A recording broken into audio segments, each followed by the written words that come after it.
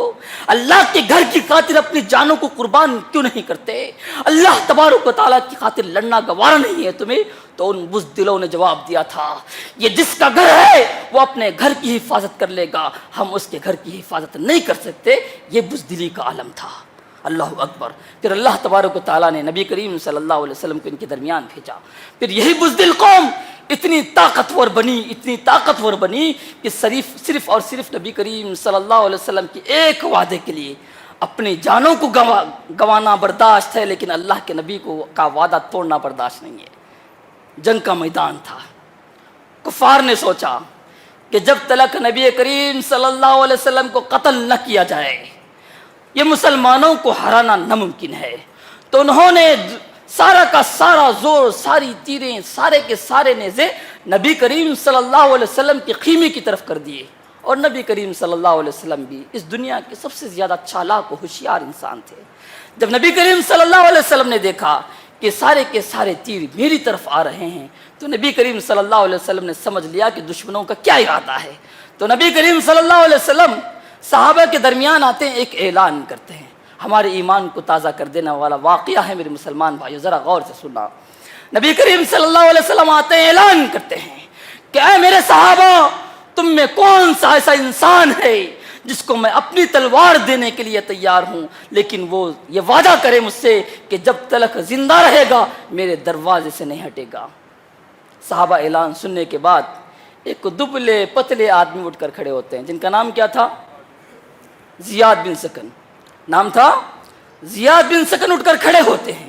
اللہ کے نبی دیکھتے ہیں دبلا پتلا آدمی, اتنے تیروں کا کیا مقابلہ کرے گا؟ کہا بیٹھ جاؤ. بیٹھ جاتے ہیں. پھر اعلان کرتے ہیں. پھر وہی اٹھ کر کھڑے ہوتے ہیں. پھر اعلان کرتے ہیں. 3 مرتبہ اعلان کیا جا رہا ہے. 3 مرتبہ وہی اٹھ کر کھڑے ہو رہے ہیں. اللہ کے نبی کہتے ہیں جب تم ہی بار بار اٹھ کر کھڑے ہو رہے ہو آ جاؤ میرے پاس. نصیحت کی نبی کریم صلی اللہ علیہ وسلم نے. دیکھو اللہ کے نبی سے وعدہ کیا ہے, زندگی جب تک قائم رہے گی, جب تک زندہ رہو گے, نبی کے اس دروازے سے ہٹنا نہیں. کہا اللہ کے نبی جب تک سانسیں چلتی رہیں گی تمہارے دروازے سے نہیں ہٹوں گا. وعدہ کیا نبی کریم صلی اللہ علیہ وسلم سے. دروازے کے پاس کھڑے ہو گئے. ابن ہشام نے اپنی تاریخ میں لکھا, تاریخ دانوں نے اپنی اپنی کتابوں میں اس واقعے کو لکھا. کھڑے ہو جاتے نبی کریم صلی اللہ علیہ وسلم کے خیمے کے دروازے کے پاس. پھر تیریں برسی, تلواریں برسی. تاریخ دانوں نے الگ الگ تعداد لکھی. 70 ابو جب تیر ان کے جسم کے اندر چھپ جاتے ہیں. 1-2 تیر کی بات نہیں کر رہا ہوں, 70 ابو 72 تیر ان کے جسم کے اندر چھپ جاتے ہیں. اللہ اکبر. کہنا بڑا آسان ہے, کھانا بڑا مشکل ہے. ایک کانٹا بھی پیر میں چھپ جاتا ہے نا, آنکھوں سے آنسو نکل جاتے ہیں. یہاں پر 72 تیر زیاد بن سکن کے جسم کے اندر چھپ گئے ہیں, زخم لگا ہوا ہے. لیکن ایسے وقت میں خون کتنا ہوتا ہے جسم کے اندر, بہتے بہتے خون بے ہوش ہو کر زمین پر گر جاتے ہیں. اس وقت کے زبیر و طلحہ اس وقت کے ڈاکٹر تھے. دونوں دوڑتے ہوئے آئے. زیاد بن سکن کو انہوں نے دیکھا کہ بے ہوش ہو کر زمین پر گر پڑے ہیں. چلو ان کو ہاسپٹل لے جاتے ہیں. اٹھا کر لے جا رہے ہیں. درمیان میں آنکھیں کھل جاتی ہیں. پوچھتے ہیں ارے طلحہ وہ زبیر کہاں لے کے جا رہے ہو؟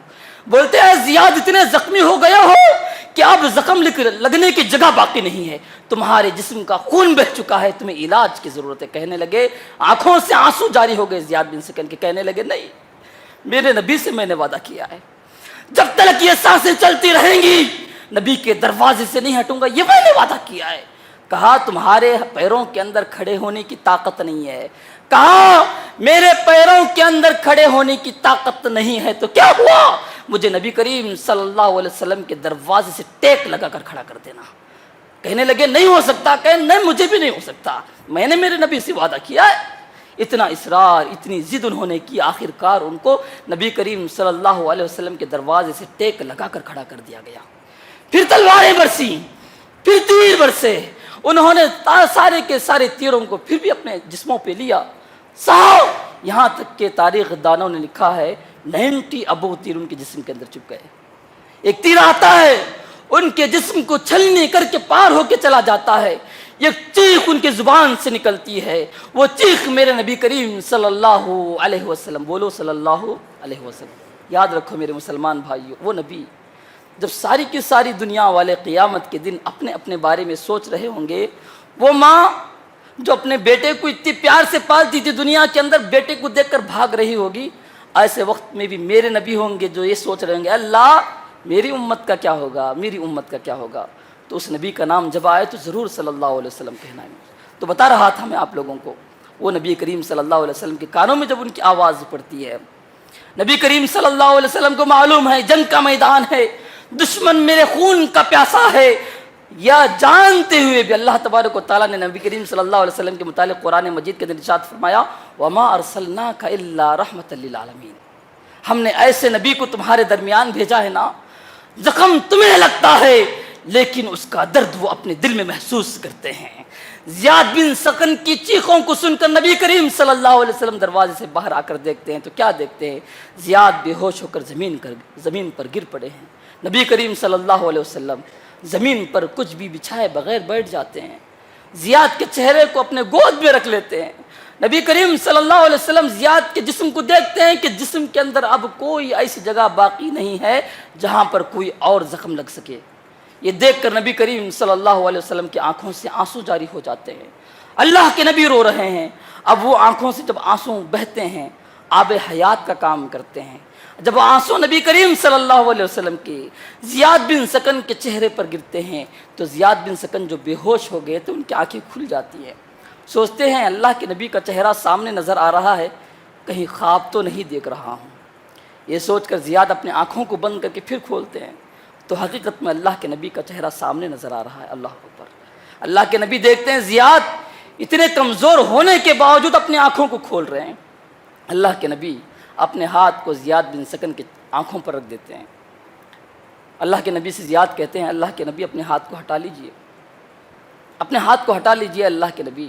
اللہ کے نبی کہتے ہیں, اے زیاد تمہارے جسم پر اتنے زخم لگ چکے ہیں کہ ان زخموں کو میں دیکھ نہیں پا رہا, تم کیسے دیکھ پاؤ گے. تو انہوں نے کہا, نہیں اللہ کے نبی اپنے ہاتھ کو ہٹا لیجئے, کل قیامت کے دن اللہ تبارک و تعالیٰ جب پوچھے گا آخری کام کیا کرتا ہوا آیا, تو بڑے فخر سے کہوں گا آخری کام جو کرتا ہوا آیا تیرے نبی کا وعدہ پورا کرتا ہوا آیا. آخری کس کو دیکھتا ہوا آیا, تو اللہ کے نبی کہہ سکوں گا آخری دیدار جس کا ہوا, آخری جس کو دیکھا وہ تیرے نبی محبوب محمد رسول اللہ صلی اللہ علیہ وسلم تھے. ہاتھ کو ہٹا لیتے اللہ کے نبی. زیاد بن سکن کہتے ہیں, اللہ کے نبی ایک وعدہ میں نے بھی کیا تھا, آپ بھی کر دیجئے گا. پوچھتے اے زیاد کیا کہنا چاہتے ہو. کہتے ہیں, اللہ کے نبی دیکھو جیتے جی جب تک سانسیں چل رہی تھی برابر تمہارے دروازے کے سامنے کھڑا رہا, ڈٹا رہا. جب تک زندگی قائم تھی برابر سہارا دیتا رہا. اللہ کے نبی جب قیامت کے دن اللہ تبارک و تعالیٰ پوچھے گا صرف اتنا کہہ دینا کہ زیاد نے میرے وعدے کو پورا کیا ہے.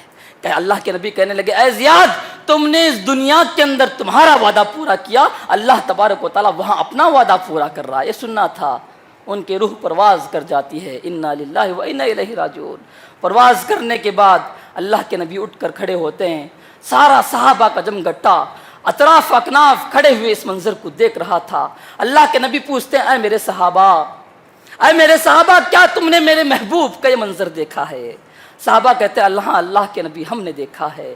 اللہ کے نبی کہتے ہیں کہ دیکھو زیاد نے اپنے وعدے کو پورا کرتے ہوئے اس دنیا میں جب تک اس کی سانسیں چلتی رہیں برابر اس وعدے کو انہوں نے پورا کیا۔ اللہ بھی اپنا وعدہ پورا کرتے ہوئے زیاد کی روح کے استقبال کے جنت کے 8 دروازوں کو کھول دیا۔ اللہ اکبر۔ تو بتانے کا مقصد یہ ہے میرے مسلمان بھائیوں، یہ وہی قوم تھی جس قوم کے بزدل کبھی اللہ تبارک و تعالیٰ کے گھر کو چھوڑ کے بھاگ جایا کرتے تھے، وہی بزدل قوم اتنی طاقتور بن گئی کہ دشمنوں کا مقابلہ اکیلے تنہا کرتے تھے۔ تو بتانے کا مقصد یہ ہے میرے مسلمان بھائیوں، جب ہم اس دنیا کے اندر گناہوں کو چھوڑیں گے، ہم ایک دوسرے کے مقابلے میں کھڑے ہو سکیں گے، ہمارے اندر شجاعت و بہادری آئے گی، ہمارے رزق میں اللہ تبارک و تعالیٰ برکتیں عطا فرمائے گا۔ ایک مرتبہ کا واقعہ بیان کرتا ہوں۔ حجاج بن یوسف، ایک لاسٹ چیز بیان کر کے اپنے بیان کو ختم کرتا ہوں میں۔ حجاج بن یوسف بہت ہی بڑا سفاک تھا، اس کی شکایت کرتے ہوئے ناحق لوگوں کو قتل کرتا تھا، عبادت گزاروں کو، نیک کاروں کو، اللہ تبارک و تعالیٰ کی کو یاد کرنے والوں کو قتل کرنے والا وہ حجاج بن یوسف کے بارے میں جب حسن بصری کے سامنے لوگوں نے کہا کہ یہ بڑا ظالم ہے، ایسے ظالم حکمران کو اللہ تبارک و تعالیٰ نے ہم پہ مسلط کر دیا، تو انہوں نے ایک بات کہی۔ کیا بات کہی؟ ذرا غور سے سننا میرے مسلمان بھائیوں۔ انہوں نے کہی تمہارے اعمال تمہارے حاکم ہیں، یعنی تم جیسے برے اعمال کرو گے اللہ تبارک و تعالیٰ اتنے برے حاکموں کو، اتنے بڑے ذمہ داروں کو تم پر لا کر کھڑا کرے گا۔ تو بتانے کا مقصد یہ ہے کہ جو کچھ بھی ہو رہا ہے، جو کچھ بھی ہم اپنے آنکھوں سے دیکھ رہے ہیں، چاہے وہ ہمارے علم کا فقدان کیوں نہ ہو، ہماری روزی روٹی میں نقصان کیوں نہ ہو، ہمارے بزنسوں کا گھاٹا کیوں نہ ہو، چاہے وہ کسی مسلمان کی موب لنچنگ کیوں نہ ہو، چاہے کچھ بھی دنیا کے اندر جو کچھ ہو رہا ہے، کہیں ظالم حکمران بھی بیٹھا ہوا ہو، یہ ساری کی ساری چیزیں میرے مسلمان بھائیوں ہمارے اپنے ہاتھوں کا، ہمارے گناہوں کا صلہ ہے۔ تو یہ ساری کی ساری چیزیں بدلانے کا ایک ہی طریقہ ہو سکتا ہے کہ ہم اپنے گناہوں سے توبہ کریں۔ استغفروا ربکم، تم اپنے رب سے استغفار کرو، اللہ تبارک و تعالیٰ کی مدد آئے گی، اللہ تبارک و تعالیٰ کی برکتیں نازل ہوں گی، اللہ تبارک و تعالیٰ کی رحمتیں نازل ہوں گی۔ آخر میں میرے پورے خطبے کا ایک ہی خلاصہ ہے، یہی ہے کہ جب تک ہم اپنے آپ کو گناہوں سے پاک نہیں کریں گے اللہ کی مدد حاصل نہیں ہو سکتی۔ میرے مسلمان بھائیوں، ہم اللہ تبارک و تعالیٰ سے یہ دعا کرتے ہیں کہ اللہ تبارک و تعالیٰ مجھے کہنے والے کو کہنے سے زیادہ، آپ سننے والوں کو سننے سے زیادہ عمل کرنے کی اللہ توفیق عنایت فرمائے۔ اللہ ہمیں گناہوں سے دور فرمائے، اللہ نیکیوں میں ہمیں ایک دوسرے سے سبقت لے جانے والا بنائے۔ ہمیں جو پریشان ہے اللہ تبارک و تعالیٰ ان کی پریشانیوں کو دور فرمائے۔ ہمیں جو اللہ تبارک و تعالیٰ سے فریاد کرتے ہیں اللہ تبارک و تعالیٰ ان کی دعاؤں کو قبول فرمائے۔ اللہ تبارک و تعالیٰ ہماری نیکیوں کو قبول فرمائے۔ آمین یا رب العالمین۔ وآخر دعوانا ان الحمد للہ رب العالمین۔